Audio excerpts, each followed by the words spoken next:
Hello students, आप सभी का हमारे यूट्यूब चैनल में हार्दिक स्वागत है। आज के इस वीडियो में बात करने वाले हैं पटवार भर्ती परीक्षा, एडमिट कार्ड, डॉक्यूमेंट्स और साथ में पासवर्ड साइज फ़ोटो और ड्रेस कोड और परीक्षा से पूर्व आप लोगों को जो विशेष सावधानियां रखनी होती है उन पर चर्चा करेंगे। तो स्टेप बाय स्टेप आप लोगों को प्रत्येक चीज़ की जानकारी दी जाएगी, तो आप लोग वीडियो पूरा देखिएगा। और अगर आप चैनल पर नए हैं तो चैनल को सब्सक्राइब, वीडियो को लाइक और बेल आइकन जरूर दबा लीजिएगा। देखो स्टूडेंट्स, आज जो है 13 अगस्त 2025 है डेट, ठीक है। तो आज आप लोगों के एडमिट कार्ड जारी हो चुके हैं। एसएसओ आईडी से या फिर अपने application number, date of birth से जो है आप लोग अपना एडमिट कार्ड डाउनलोड कर सकते हैं। अभी हाल फिलहाल जो साइट है वो थोड़ी एरर या नेटवर्क इशू या जो है बिजी सी है, तो थोड़े टाइम बाद वो सही हो जाएगी। तो आप लोग जो है अपना एडमिट कार्ड वहाँ से डाउनलोड कर सकते हैं, ठीक है ना। अब आप लोग यहाँ पर ध्यान दीजिएगा, 17 अगस्त 2025 को रविवार के दिन आपका पेपर रहेगा। पहली शिफ्ट और दूसरी शिफ्ट, यानी कि एक तो शिफ्ट रहेगी मॉर्निंग में और एक शिफ्ट रहेगी आपके इवनिंग टाइम पर। सुबह 9 बजे से 12 बजे का टाइमिंग रहेगा। और ये आपको अच्छे से पता है कि 1 घंटे पहले आप लोगों के जो एग्ज़ाम सेंटर है उस पर गेट लग जाते हैं, गेट क्लोज हो जाते हैं, यानी कि 8 बजे से पहले पहले आप लोगों को एग्ज़ाम सेंटर पहुंचना होगा। अगर हम सेकेंड शिफ्ट की बात करें तो यहाँ पर 3 बजे से लेकर 6 बजे का टाइमिंग है। तो 2 बजे से पहले पहले आप लोग एग्ज़ाम सेंटर पहुँच जाइएगा, क्योंकि 2 बजे तो वहाँ पर गेट बंद आप लोगों के लिए हो जाएगा। कोई भी स्टूडेंट वहाँ पर अंदर एंट्री नहीं ले सकता। तो आप लोग ध्यान इस बात का विशेष रखें कि टाइम से पहले आप लोग पहुंच जाए। मैं तो ये कहना चाहता हूं आपसे कि अगर 3 बजे पेपर है तो 1 बजे आप लोग एग्ज़ाम सेंटर के बाहर पहुंच जाइएगा, ताकि आपकी जो भी रिपोर्टिंग वगैरह हो, जो भी तलाशी लेनी हो, कुछ चीज़ें ऐसी हो जो आपसे बाद में बोल दिया जाए कि ये लेकर आओ वो लेकर आओ, तो आप लोगों को बाद में हड़बड़ाहट ना हो। एग्ज़ाम सेंटर अगर आपका सेम कॉलेज है या सेम ही नाम के 2 सेंटर हैं और आप किसी गलत सेंटर पर पहुंच गए हैं, तो उस टाइम पर आप लोगों के पास जो टाइम बचेगा उसमें आप इधर उधर हो सकते हैं, अपने जो सही सेंटर है उस पर पहुंच सकते हैं, है ना। तो वो सारी चीज़ें मैं आप लोगों को क्लियर करूंगा। और भी चीज़ें हैं, देखो एसएसओ आईडी से भी आप लोग अपना एडमिट कार्ड निकाल सकते हैं, और जो है रजिस्ट्रेशन नंबर वगैरह से भी अपना डायरेक्ट जो है आप एडमिट कार्ड निकाल सकते हो, ठीक है। चलिए, ये बातें तो क्लियर हो चुकी है। यहाँ पर लिखा रहा है कि अभ्यर्थी परीक्षा केंद्र पर निर्धारित परीक्षा समय से 2 घंटे पूर्व अपनी उपस्थिति दे देवें, ताकि तलाशी के उपरांत आप समय पर परीक्षा कक्ष में नियत स्थान पर बैठ सके। परीक्षा प्रारंभ होने के नियत समय से 1 घंटे पूर्व तक ही परीक्षा केंद्र में प्रवेश की अनुमति होगी। यानी कि एक सुबह की शिफ्ट में आपका जो पेपर है ये 9 बजे है, तो 8 बजे यहाँ पर गेट बंद हो जाएंगे। और जो 3 बजे वालों का जो भी पेपर है वो 2 बजे से पहले पहले पहुँच जाओ, वरना गेट बंद 2 बजे फिक्स हो जाएगा। फिर आपकी एंट्री नहीं होगी। फिर आप लोग लेट पहुँचते हैं, ट्रैफिक में फंस गए थे, ये इमरजेंसी थी, वो थी, ये थी, तो ये बहाने या जो भी चीज़ें मजबूरी है आपकी कोई नहीं देखने वाला है। तो आप लोगों से विनम्र निवेदन है, विनम्र विनती है कि आप लोग अगर एग्ज़ाम सेंटर जा रहे हैं तो पहली बात तो आप लोग सेफ तरीके से जाएं। सेफ तरीके का मतलब है कि बहुत सारी बार क्या होता है, आपको होम डिस्ट्रिक्ट अलॉट हो जाती है, खुद ही के ज़िले में सेंटर होते हुए भी आप लोग लेट करते रहते हैं, घर से लेट जाते हैं। बहुत सारे तो बाइक गाँव से आते हैं तो बाइक को भगा कर लाते हैं, विदाउट हेलमेट आते हैं, है ना। तो हेलमेट पहन के आओ। आप लोग हेलमेट जो है बाइक पर ही बाहर रख सकते हो, कोई आपके साथ आता है तो उसको दे सकते हो, ठीक है। तो इन बातों का विशेष ध्यान रखें और सावधानी से आएँ।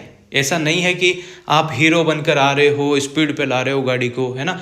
खुद का ध्यान बहुत ज़रूरी है, क्योंकि अगर आप हैं तो ये भी समझ सकते हो कि जो भी एग्ज़ाम है वो है, और वो एग्ज़ाम पास होगे, आप रहोगे तभी तो वो एग्ज़ाम सक्सेसफुल माना जाएगा, आप लोग सफल होंगे, है ना, परिवार खुश होगा।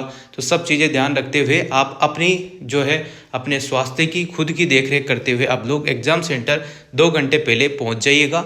जैसे ही आप लोग एग्ज़ाम सेंटर पहुंचते हैं वहां पर पहले तो ये देख लेना कि आपका ही सेंटर है, आपके रोल नंबर वहाँ बाहर चिपके रहते हैं, उनमें देख लेना कि रोल नंबर मिल रहा है या नहीं मिल रहा है। फिर सेंटर कोड देख लेना, सेंटर कोड सेम है तो समझ जाना वही आपका सेंटर है। जब भी आप घर से निकलते हैं तो उससे पहले आप लोगों को एक बात ये ध्यान रखनी है कि ड्रेस कोड देख लेना। एक तो ड्रेस कोड क्या रहेगा क्या नहीं रहेगा, एक तो बाद में आप लोगों को दिक्कत हो, है ना। और ये भी ध्यान आपको रखना है कि ई एडमिट कार्ड के अलावा कौन कौन से डॉक्यूमेंट्स, फ़ोटो कब का पुराना नया कैसे लेकर जाना है उस पर भी बात करते हैं। तो 2 घंटे पहले आप लोग जो है अपने एग्ज़ाम सेंटर पर पहुंच जाइएगा। यहाँ पर देखो कौन कौन से डॉक्यूमेंट्स लेकर आने उस पर बात करते हैं।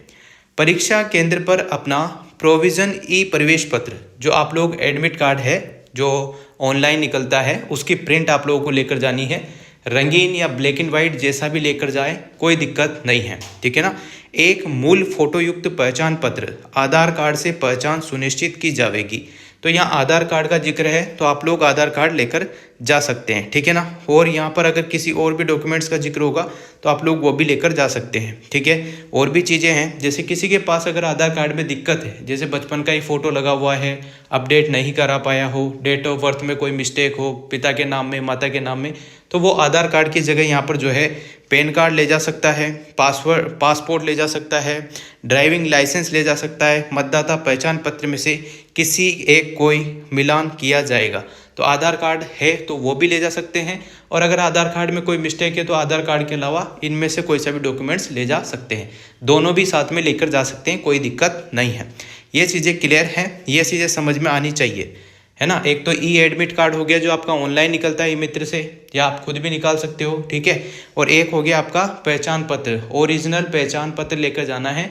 उसकी फ़ोटो कॉपी की यहाँ पर नहीं कहा गया है, ओनली ओरिजिनल जो है वो ही लेकर जानी है। इसके बाद उसमें उपस्थित पत्रक जो है चस्पा करने हेतु जो भी वहाँ पर उपस्थित ही पत्रक होगा जिसमें आपके साइन कराए जाते हैं, फ़ोटो लगाया जाता है, वहाँ पर आपको एक पासपोर्ट साइज़ फ़ोटो लेकर जाना है। इसमें आप लोग जो है कम से कम 2 या 3 पासपोर्ट साइज़ फ़ोटो लेकर जाना। काम तो एक ही आएगा, पर आप लोग 2 या 3 इसलिए लेकर जाना क्योंकि मान लो बाई मिस्टेक इधर उधर कहीं फिसल जाए, कहीं गिर जाए, या कहीं फ़ोटो गिर जाए, है ना, समझ रहे हो बात को, या कहीं बाई मिस्टेक रुमाल निकालो, कुछ करो तो वो इधर उधर हो जाए, तो कम से कम 3 फोटो में से एक तो बचेगा।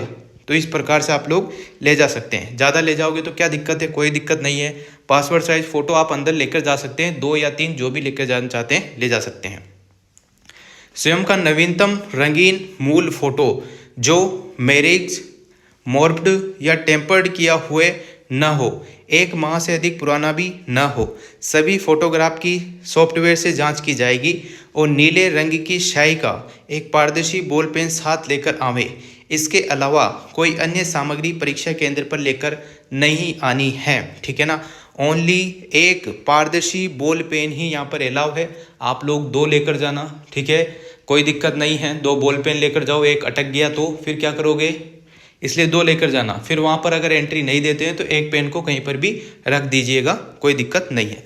पारदर्शी का मतलब ऐसा होता है कि जो 3 रुपये वाले पेन आते हैं, 10 के 3 आते हैं, उस टाइप के जिसमें आर पार पूरा दिखता हो रिफिल के अलावा, ठीक है।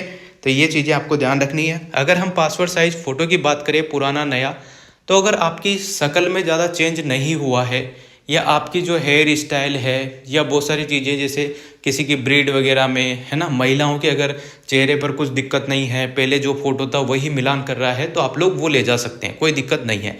और अगर आपका फ़ोटो बहुत पुराना हो चुका है ना, और वो मिलान ही नहीं कर रहा हो, तो वो ध्यान रखें।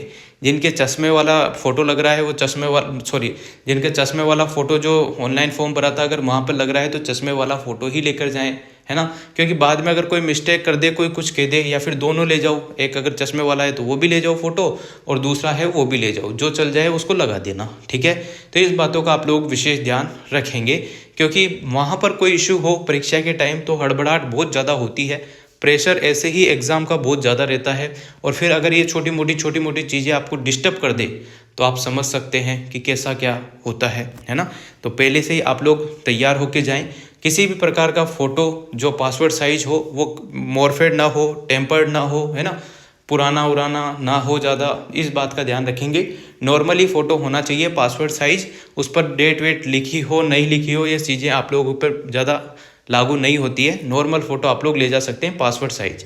बस ये ध्यान रखना कि आपकी शक्ल से मैच करना चाहिए, प्रेजेंट टाइम की जो आपकी शक्ल है उसी से मैच करता हुआ फ़ोटो होना चाहिए, चाहे वो 15 दिन पहले का हो या 1 महीने पहले का हो, है ना। और अगर आपकी इच्छा है कि सर मैं तो नया ही खिंचाऊँगा, तो आप लोग नया हाथों हाथ खिंचा के भी ले जा सकते हैं, ठीक है। इन बातों को आप लोग ध्यान रखेंगे। और नीला बॉल पेन ही जो है आप लोगों को लेकर जाना है गोले करने के लिए। और ये तो आपको पता ही होगा कि OMR शीट में 5 गोले आते हैं, वो मैं वीडियो बता दूंगा, कि OMR शीट कैसे भरनी है, क्या करना है, गोलों का क्या रहेगा सीन, नेगेटिव मार्किंग का सब बता देंगे। ठीक है। परीक्षा केंद्र में फोटोयुक्त पहचान पत्र के आधार पर पहचान सुनिश्चित हो जाने तक तलाशी, यानी कि बहुत सारी चीज़ें जैसे कि फेस रिकॉग्निशन, यानी कि आपका फेस एक टैबलेट रहता है, उसमें आप लोगों की शक्ल देखी जाती है कि हाँ अगर आप ही हैं तो वहाँ पर टिक लग जाता है, आप आगे जा सकते हैं, एंटर कर सकते हैं। ठीक है ना। तो ये चीज़ें आप लोगों को घर से लेकर जानी होती है। ई एडमिट कार्ड, ठीक है, बॉल पेन, जो आपका बॉल पेन होता है वो, पासपोर्ट साइज फ़ोटो 2 या 3 कम से कम लेकर जाएंगी ही जाएंगी, है ना। और साथ में ही जो है आधार कार्ड है या मूल निवास प्रमाण, आधार कार्ड जो मेन डॉक्यूमेंट्स हैं, लाइसेंस, ड्राइविंग लाइसेंस, इनमें से कोई सा भी ले जा सकते हैं। ज़्यादातर आप लोग जो है आधार कार्ड को ही प्रेफरेंस दीजिएगा। ठीक है ना। जैसे ही आप लोग जाते हैं तो परीक्षा हॉल के बाहर आप लोगों को जो है पूरा रोल नंबर का शेड्यूल दिख जाता है, उसमें आप लोग अपना रूम नंबर वगैरह देख सकते हैं कि मेरा सेंटर यही है या नहीं है। अब एक और चीज़ जो आप लोगों को घर पर रहते हुए ही करनी होती है एग्ज़ाम से पहले, वो है ड्रेस कोड का सही निर्धारण, सही गणवेश आपको पहनकर जानी होती है। उस पर भी हम बात कर लेते हैं, फिर और चीज़ें भी आप लोगों को बता दूंगा। ठीक है ना। तो चलिए पहले ड्रेस कोड वाला मैटर सोल्व करते हैं। पुरुषों की अगर हम बात करें, पुरुष मतलब मेल बॉयज़ जो होते हैं उनको क्या क्या पहन के वो जा सकते हैं। अभ्यर्थी जो है आधी या पूरी आस्तीन के, अगर आप लोग आधी या पूरी आस्तीन की शर्ट या टी शर्ट पहन के जाते हैं और एग्ज़ाम हॉल के बाहर आपसे किसी प्रकार का कोई भी ऐसा बोला जाता है कि ये अलाउ नहीं है, वो नहीं है, तो बेकायदा उसको अपना एडमिट कार्ड दिखाओ और उसको पढ़ाओ कि ये देखो इस पर क्लियर लिखा हुआ है। जब सारी चीज़ें रूल फॉलो कर रहे हैं तो क्यों इतनी वो करना। ठीक है ना।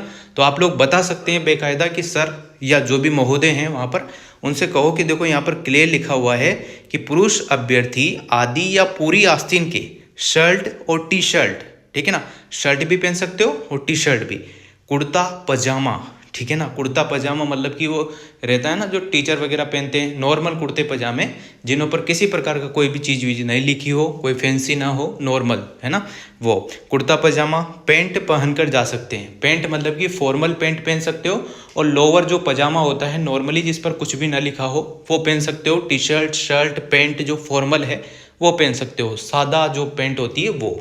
ठीक है ना। इसके अलावा परीक्षा केंद्र पर जो है आप लोग जो है अगर जींस पहनकर आते हैं, जींस पहनकर अगर कोई बच्चा जाता है तो ऐसा नहीं है कि उसको बाहर कर दिया जाएगा, एग्ज़ाम नहीं देने दिया जाएगा, उसको एक साइड में बुलाया जाएगा और उससे जींस में जो भी है जो भी चीज़ें होती है मेटल वगैरह की वो चेक की जाएगी। अगर आप जींस भी पहन के जा रहे हैं तो फॉर्मल पहन के जाओ बिल्कुल, जिसमें कोई चेन बटन ज़्यादा ना हो, कटी फटी ना हो, फैंसी ना हो। ठीक है ना।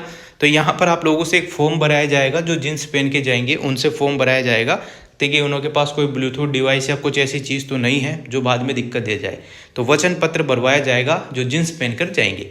ये नया नियम है, ध्यान रखना, है ना। अभी तक कोई दिक्कत नहीं थी जींस में, अब दिक्कत हो गई है, ये थोड़ा सा नियम चेंज हुआ है, इसको ध्यान आप लोग रखेंगे। बाकी फॉर्मल सबसे बढ़िया है कि पजामा पहनो, टी शर्ट पहनो और निकल लो, चप्पलें पहनो नॉर्मल और पेपर दे के आ जाओ, है ना। कोई देखने वाला नहीं है वहाँ पर, आप सभी एग्ज़ाम देने जा रहे हैं तो उसी पर्पज़ से आप लोग जा सकते हैं।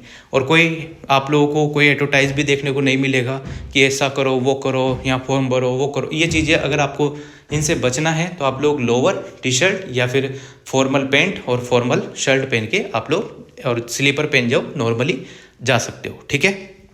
चलिए अब हम महिलाओं की बात करते हैं।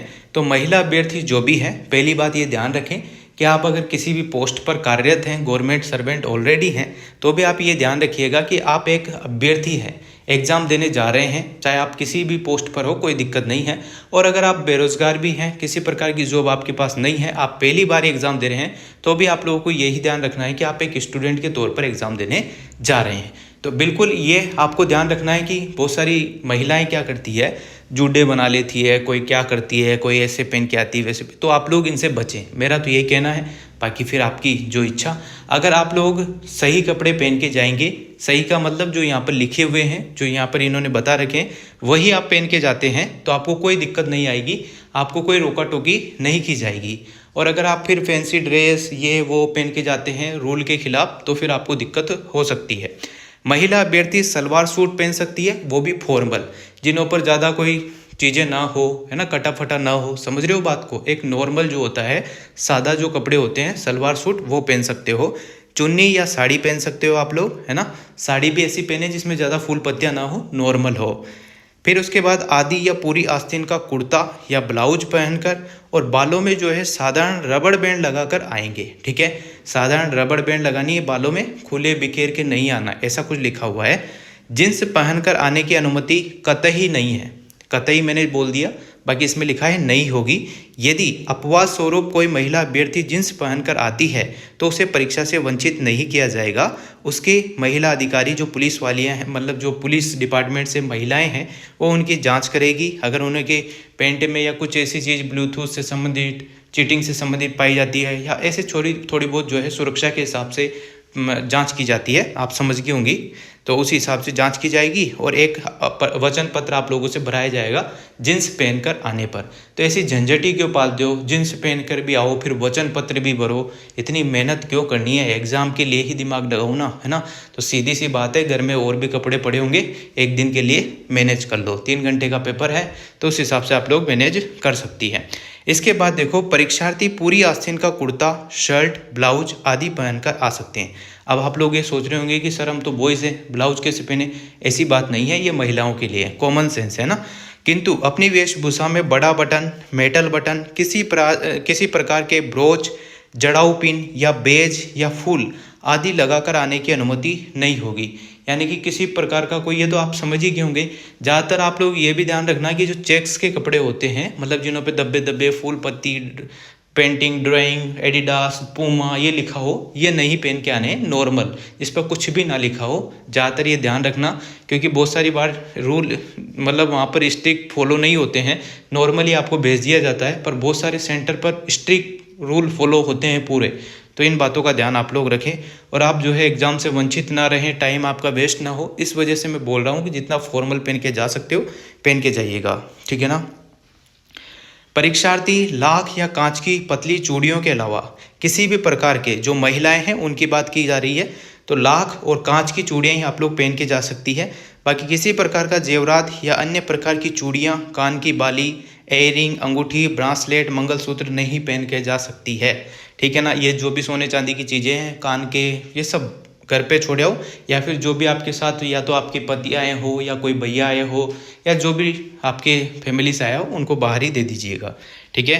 परीक्षार्थी परीक्षा केंद्र में किसी भी प्रकार की घड़ी, धूप का चश्मा, यानी कि जो नंबर वाला चश्मा है वो अलाउ है, बाकी और चश्मा अलाउ नहीं है।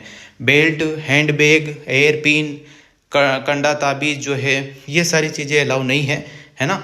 हवाई चप्पल यानी कि स्लीपर, सैंडल, जूते, मोजे सभी छोटे टखने तक के पहनकर आने की अनुमति होगी। मेटल चेन वाले जूते की पहनने की अनुमति नहीं होगी, ठीक है। यदि कोई अभ्यर्थी धार्मिक प्रतीक चिन्हों को धारण कर आता है तो उससे प्रतीक चिन्हों को नहीं उतरवाया जाएगा। शंका होने पर उसकी गहन जांच की जा सकती है। उसमें किसी प्रकार का ब्लूटूथ आदि डिवाइस नहीं छुपाया गया है और तत्पश्चात परीक्षा में प्रवेश की अनुमति दी जाएगी, ठीक है। अगर आप जैसे सरदार सिख समुदाय के लोग हैं, वो पगड़ी वगड़ी जो भी उन्होंने बांधते हैं, कृपाण वरपाण, है ना, जो भी पहनते हैं वो अलाउ है, उसमें कोई दिक्कत नहीं है। जो बहुत सारे हिंदू हैं जनेऊ पहनते हैं, तो कोई अलाउ, मतलब उनमें कोई दिक्कत नहीं है, अलाउ है ये चीज़ें धार्मिक हिसाब से। और अगर उन्हें कोई डाउट होता है तो वो आपकी जाँच तलाश कर सकते हैं, बाकी फिर आपको एग्ज़ाम देने दिया जा सकता है, ठीक है। यदि किसी वस्तु को पहनकर आने में या ड्रेस कोड में शामिल होने के संबंध में संदेह या विवाद हो तो इस संबंध में केंद्र पर परीक्षा से जुड़े अधिकारी का निर्णय मान्य होगा। जो भी वहाँ पर पुलिस वाले हैं, बहुत सारे ऐसे स्टाफ होते हैं जो आपकी तलाशी करते हैं, है ना, सुरक्षा के हिसाब से कि कोई चीटिंग तो नहीं करने के हिसाब से है, डमी तो नहीं है, तो इस हिसाब से अगर वो कह देते हैं कि जींस अलाउ है, आप पहन जा सकते हो, तो फिर पहन के जा सकते हो, है ना। अंदर एंट्री मार जाओगे, वो कहेंगे वचन पत्र भरो, तो वचन पत्र भरना पड़ेगा।